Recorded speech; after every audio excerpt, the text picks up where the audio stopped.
السلام عليكم. لا تنسوا الاعجاب بالفيديو والاشتراك في القناة تشجيعا لنا لنستمر بنشر المزيد ان شاء الله.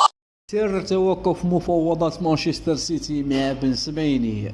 كشفت مصادر مقربة من الجزائري رامي بن سبعيني مدافع بروسيا مونشنغلادباخ الألماني سبب فشل اللاعب في التوصل لاتفاق مع مانشستر سيتي الذي كان يرغب في الحصول على خدماته خلال فترة الانتقالات الصيفية المقبلة.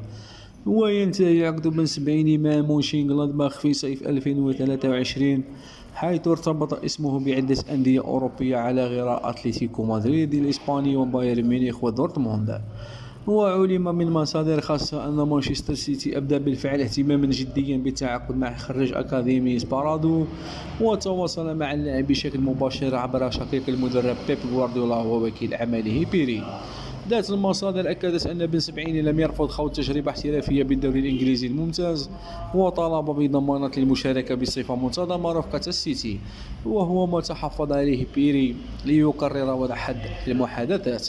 جدير بالذكر أن محارب الصحراء قد أنهى كافة إجراءات انتقاله إلى صفوف بروسيا دورتموند الألماني في انتظار الإعلان عن الصفقة مع نهاية الموسم.